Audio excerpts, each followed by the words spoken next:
Hi viewers, welcome to Avinash Bio category. Since many days we are at home only, and because of this lockdown, uh, we are unable to focus on our upcoming any competitive examinations because no classes. So, in that sense, in this category channel, from today onwards, the major chapters in both first PU and second PU biology subject, the major chapters which are major in the point of view your upcoming any competitive examinations, either CET or NEET. So in that sense, which chapters are major? So let us consider those chapters one by one, and in those chapters, both in first PU as well as in second PU, in those chapters, let us consider the major concepts from the examination point of view. So in that sense, today I am going to consider in second PU the major chapter, genetics. And already you know in theory also we have been asked every year we have been asked nearly 10 marks from that particular chapter alone. So let me consider that chapter first.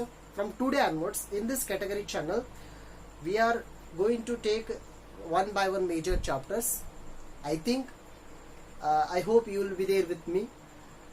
So let us consider today that genetics chapter. In that chapter, so if we consider last year NEET examination, from that particular chapter we have been asked I think 6 questions. In the 2018 NEET examination we have been asked 5 questions from that chapter. In 2016 4 questions, and in 2014 I think 4 questions. So briefly we can consider from this particular chapter we can expect 4 to 6 questions. So in that sense it is a major chapter. From this chapter today I am going to consider the dihybrid cross. The major already you know, monohybrid cross, dihybrid cross.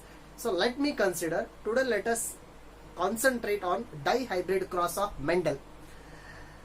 Here already I have drawn this dihybrid cross checkerboard. Already you know this is the checkerboard of dihybrid cross, or else we will call it as Punnett square.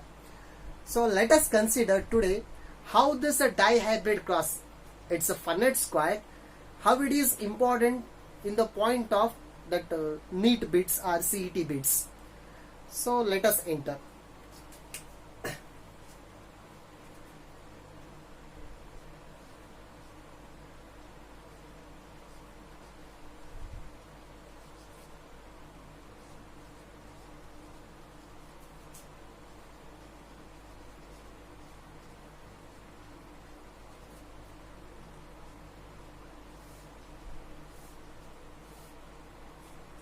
Yes, as already you know,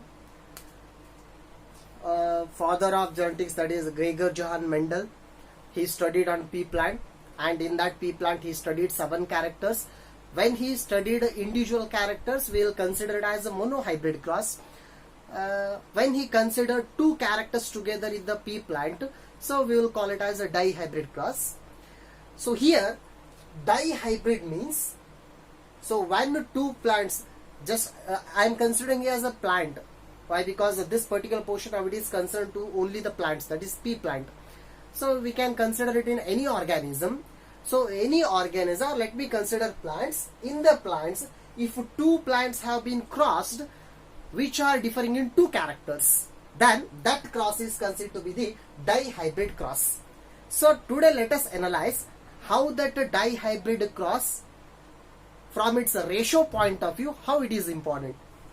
So here already I have drawn the checkerboard, that is a dihybrid cross checkerboard.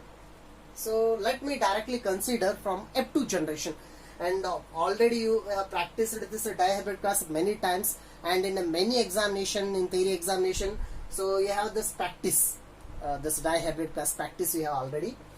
So let me consider from this dihybrid cross. So here if we count from this row and this column here, so This particular row, it is topmost row, it is concerned for the gametes. I'm talking about the production of F2 generation. F1 generation already over. In the F1 generation, all the plants produced were round and yellow. So what is that round yellow? Here Mendel considered two characters at a time for this dihybrid cross. One character is shape of the seed and another one is color of the seed.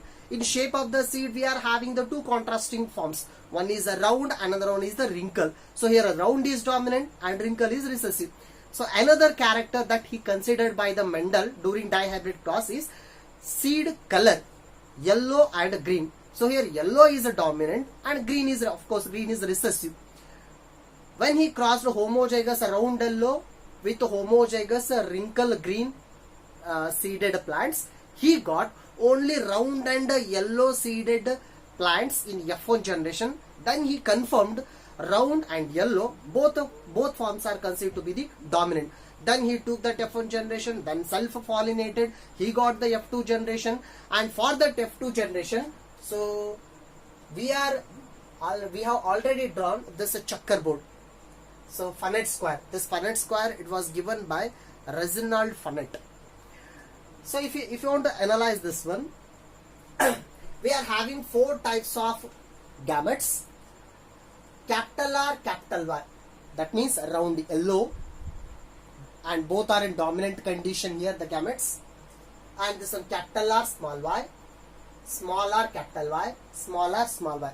Let me tell you, already you know, capital R represents dominant round, small r represents recessive, that is wrinkle, capital Y represents dominant, that is yellow character, and small y represents, that is recessive, green character. So on that basis, if you draw the checkerboard, so here let us consider first, it's a phenotypic ratio.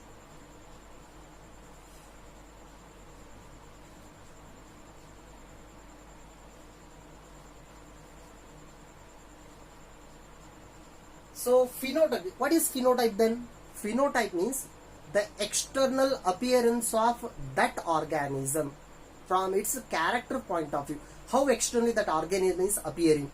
So that is, it's a phenotype, external appearance. So here, round and yellow,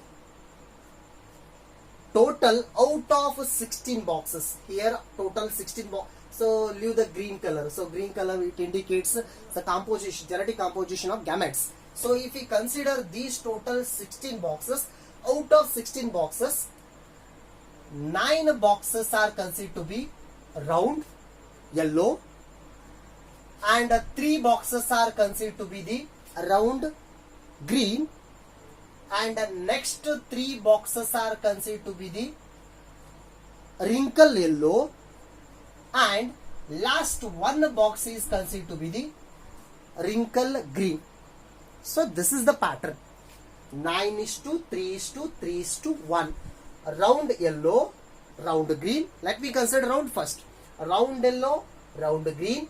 Then wrinkle yellow, wrinkle green.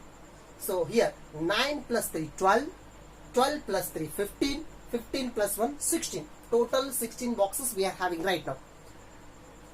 And here, which are those 9 round and yellow?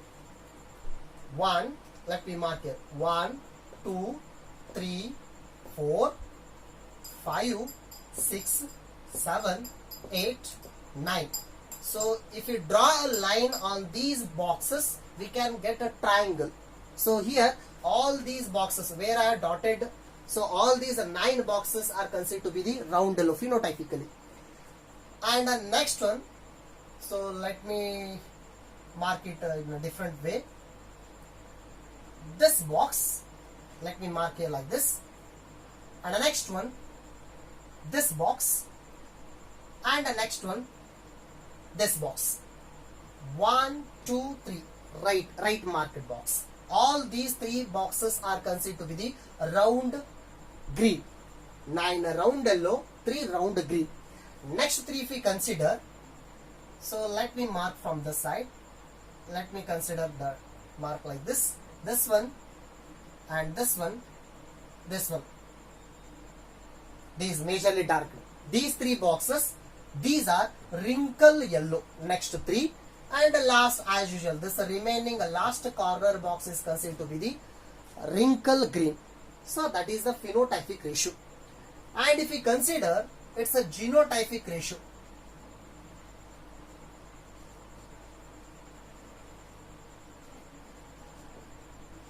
So genotypic ratio, let me write directly, then let us see that how it is. 1:2, 2:2, 2:2, 4:1, 1:2, 2:2, 1:2, 2:2, and 1. So this is considered to be the genotypic ratio of dihybrid cross. Then what is the genotype? Genotype means genetic constitution of that organism. Of course, character we can say externally, but internally how the gene composition is there, how the allele composition is there. So that allelic composition, internal gene constitution is considered to be the genotype. So it's a genotypic ratio is 1:2, 2:2, 2:2, 4:1, 1:2, 2:2, 1:2, 2:1. Total 9 numbers. 1 plus 2, 3, 3 plus 2, 5, 5 plus 4, 9, 9 plus 1, 10, 10 plus 2, 12, 13, 15 and 16. So total 16 boxes we are having. If you want to mark those boxes, where is that one? Where are those 2? Where are the next those 2 boxes? If you want to mark them means, so let me mark them here. This box. I think you are getting here. This box and next this box and next this box and this box. This side diagonal 1, 2, 3, 4. All the 4 boxes are considered to be the total different from their genetic constitution point of view. See here, both are dominant alleles and again both are dominant alleles. And here, one pair is dominant, one pair is recessive. And next, this side. Again here, one pair is recessive, one pair is dominant. Here, last corner box, both the pairs are recessive. So here, 1, 1, 1, 1. Why? Because all the 4 boxes in this diagonal, all these are different. That means, so all of these represents in this ratio 1, 1, 1. 1, 1, 1, 1. So that is it over. Next, if you want to consider that 2 numbers in this ratio. So here, this one and this one. Like this diagonal. These 2 boxes are having exactly same genotype. See here, capital R, capital R, capital Y, small y. Capital R, capital R, capital Y, small y. These 2 boxes are same. Let me mark here this 2 over. Next, this box and this box, this diagonal. Already this diagonal is over, and these 2 boxes are having the same similar genotype. That means this box, this 2 number over, and the next one, okay, this one. This one, where is its opposite exactly? Yes, this one and this one. These 2 boxes are exactly having the same genotype. Let me mark another 2. Is it? Last one. This box and this box. Genotypes are exactly same. Let me mark for this 2. What is that remaining now? Last one. 4 number. This 4 digit. Come to this diagonal. Capital R, small r, capital Y, small y. All 4 boxes on this diagonal exactly same. So let me mark it as 4. That means if we consider the phenotypic ratio as well as the genotypic ratio, it holds good for this particular checkerboard. And here, why we are writing here this particular genotypic ratio in this order only. But thing is, keep one thing in your mind. We can write the genotypic ratio in different manners. We can shift the digits. Suppose if we consider 2 plus then 1 the next, we can puzzle the numbers. But thing is, why we are writing in this order only means 1, 2, 2, 4. This becomes 9. Right? 1 and 2, it becomes 3. And next 1 and 2, it becomes 3. And last 1. So that means this ratio what we are writing as a genotypic ratio, it resembles that phenotypic ratio if we compress it. So hence usually we are going to write it in this fashion only. And here one more interesting factor if we consider, let me write here, let me consider the phenotypic ratio. 9:3:3:1. What is this ratio? It's phenotypic ratio. So here if I consider in this total 16 boxes, how many of them are round? I am considering just only one form, only one character, only one trait. How many of the boxes are having a round trait? If I consider, what is this 9? Here, what is this 9? Round yellow. Next 3 is round green. That means in both the sides we can consider the round. So that means a round means total 12. Is it? Next, how many boxes are wrinkled? Why? Because first I consider round. Next, how many boxes are wrinkled? What is this 3? Already we discussed this one. This 3 means wrinkle yellow, and this 1 means wrinkle green. That means 3 plus 1, 4 is to 4. That means if we plus together here, we will get 12:4. 12:4, it's a simplified form is 3:1. That means here this is the phenotypic ratio of monohybrid cross. So what it indicates, this one is a phenotypic ratio of dihybrid cross, and this is the phenotypic ratio of monohybrid cross. That means if we simplify it, if we condense it, we will get the monohybrid cross phenotypic ratio. So in that sense, if we consider, then okay, for monohybrid cross, for dihybrid cross, it holds good. Then what about if we get the trihybrid cross? If you are asked for tetrahybrid cross, that means three characters crossing, 4 character crossing. In that sense, how to predict the ratio like this? So if we get that question in your examination, then how for solving that one, we are having one simple trick. What is that simple trick? Let me consider 3:1. So this is the phenotypic ratio of monohybrid cross. Now I am talking about the phenotypic ratio, starting with just 3:1. This is the phenotypic ratio of not dihybrid, monohybrid cross. So here 3:1. Let me make it as raised to n. This is the general formula for predicting any phenotype ratios. So let me write here. This is general formula for phenotypic ratios. Any ratio, either it may be dihybrid, trihybrid, tetrahybrid, pentahybrid, whatever it may be. So here, what is this n? The question will be arised. N means this n.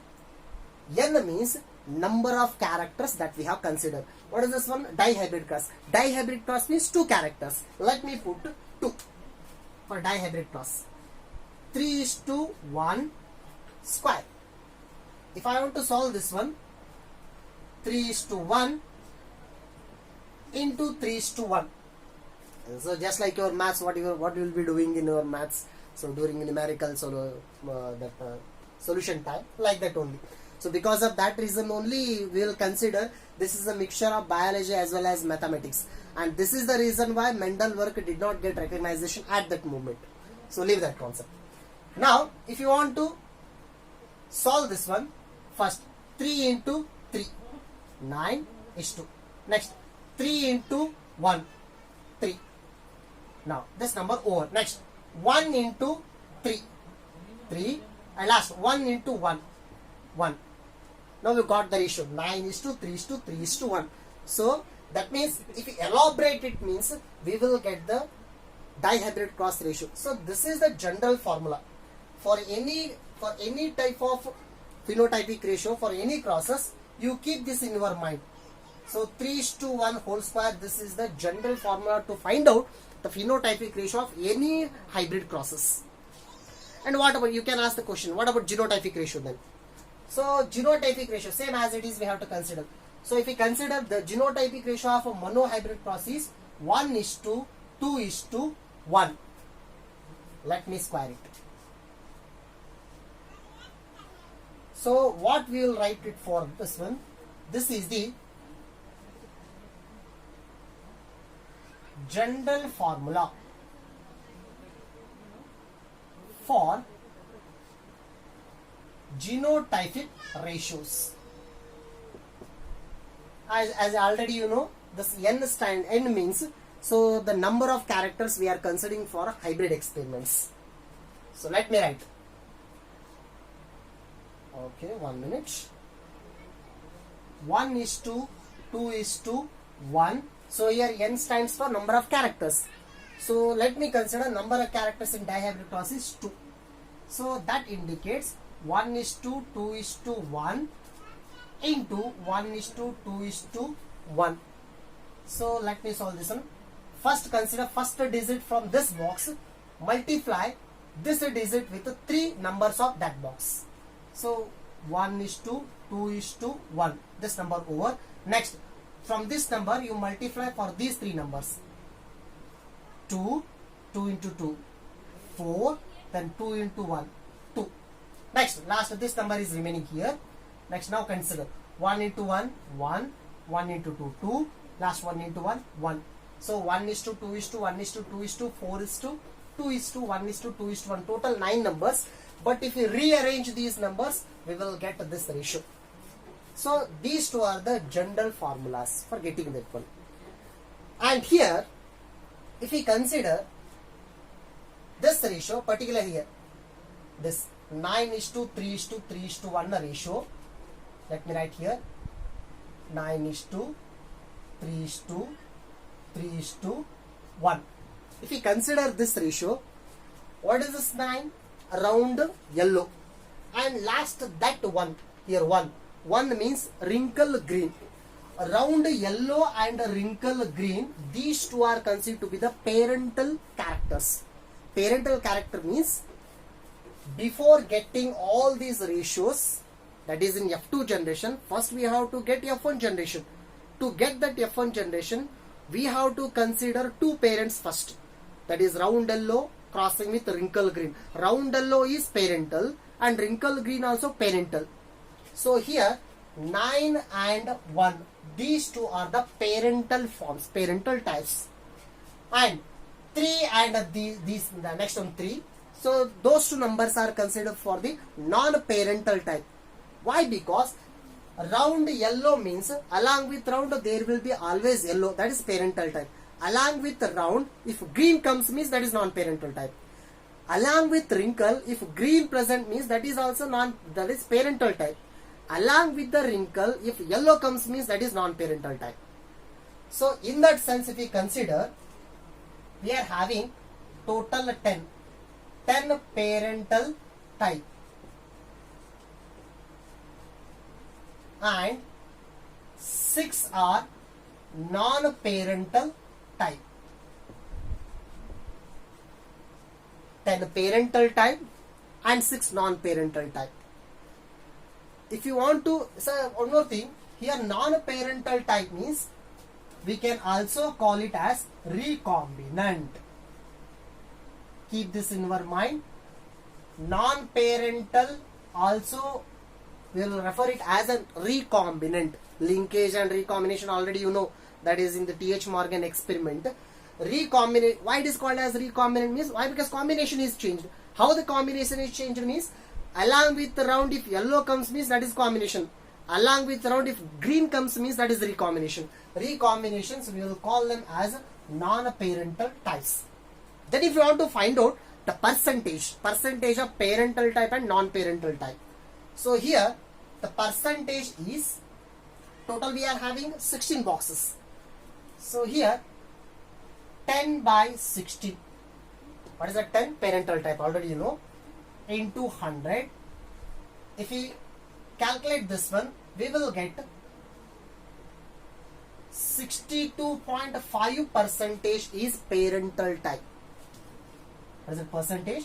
62.5% parental type And if we count it for non-parental type, 6 divided by 16 into 100. So that is 37.5 percentage. So this is the percentage of non-parental type or a recombinants. That is a percentage. If we consider this one along with linkage and recombination percentage of T.H. Morgan experiment, we will see the huge difference. Why that difference is there? Let us discuss in next concept. So this is the percentage of parental and non-parental type here. And one more interesting thing. Of course, we have written the phenotypic ratio and genotypic ratio. In most of the times in examination, so already we have seen some questions have been asked from the quantitative inheritance ratio. What is that quantitative inheritance ratio? So let me consider that one.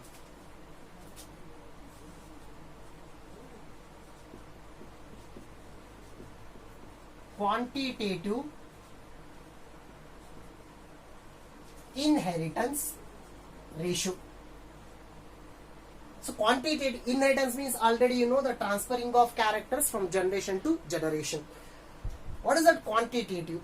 Quantitative means, of course, character is transferring. Say for example, round character from one parent, it is transferring to the offsprings. While transferring, sometimes it may be transferred in homozygous form, sometimes it may be transferred in heterozygous form.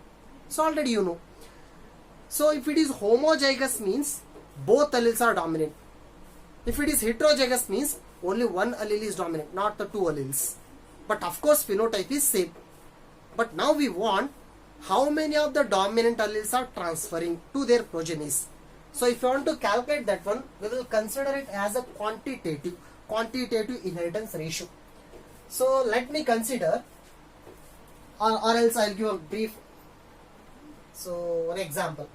If I consider the first box in the dihybrid class, capital R, capital R, capital Y, capital Y. Total 4 alleles are there. All the boxes are having 4 alleles. Capital R, capital R, capital Y means all the 4 alleles are dominant. Like that, how many boxes are there here? If you count means only one box is there.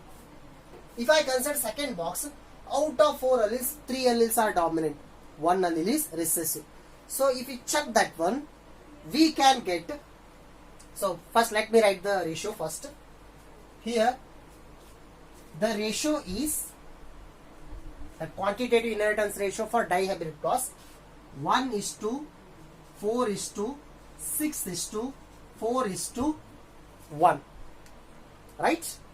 Let me count here. 1 plus 4 5, 5 plus 6 11, 11 plus 4 15, and last that one 16 total. So it becomes 16. What is that one? Let me check here. All the 4 alleles of this box dominant. Such kind of only one box is there here. Let me mark here. That is 1. Is it? Next one. What is this 4? Next question will be arised. So 4 means, let me mark here. This one. Next. This one. Next. This one. Next. This one. Is it? Here 1, 2, 3, 4. Except this one. Already this one is over.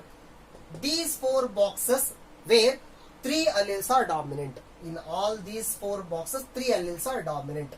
So that is next 4. Is it? Next one. Let me check this diagonal. Capital R, small r, capital Y, small I. That means how many alleles are dominant? 2 alleles are dominant and 2 are recessive. Already I have told you. This diagonal, all 4 boxes genotype is same. That means 1, 2, 3, 4. All the 4 boxes are having 2 alleles are dominant. And along with this, so let me mark here. 1, 2, 3, 4. All the 4 boxes in this diagonal having 2 alleles are dominant.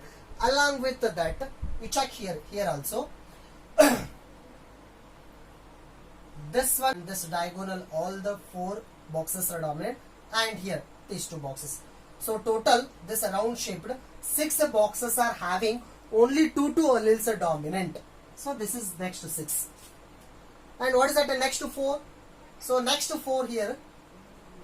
So first 4 alleles are dominant. Next 3 alleles are dominant. Next 2 alleles dominant. What is the next one? 1 allele dominant. In one box, just 1 allele dominant. So here, this box only 1 allele dominant. This box only 1 allele dominant. Next one, this box only 1 allele dominant, and this box only 1 allele dominant. These square marked boxes, all the 4 boxes are having just only 1 allele dominant. So let me mark this 4. And what is that one last? No alleles are dominant in that box. What is that one? Last, this corner box, this one. So here no alleles are dominant. So that is 1. So here 1:4:6:4:1. This is considered to be the quantitative inheritance of Mendel's dihybrid cross. To solve this one, this kind of quantitative inheritance, here for this one also we are having a general formula. The general formula is 2n plus 1. So here n means number of characters. 2n plus 1. Here number of characters means 2. Is it? 2 means if you put that one 2 into 2 plus 1, that means total 5. 5 types of quantitative phenotypic inheritance we can have. 1, 2, 3, 4, 5. So like that. So up to now we analyzed the ratios of dihybrid cross, that is phenotypic ratio, genotypic ratio, and its quantitative inheritance regarding this particular dihybrid cross. And you can apply the same one for monohybrid cross and trihybrid cross. Even if they ask for tetrahybrid cross, you can apply that one. So this is the basic of this one analysis. In the next video, let us consider one more major concept from this genetic chapter only. I hope you are getting what I am saying. If you like the channel, please subscribe it. Thank you.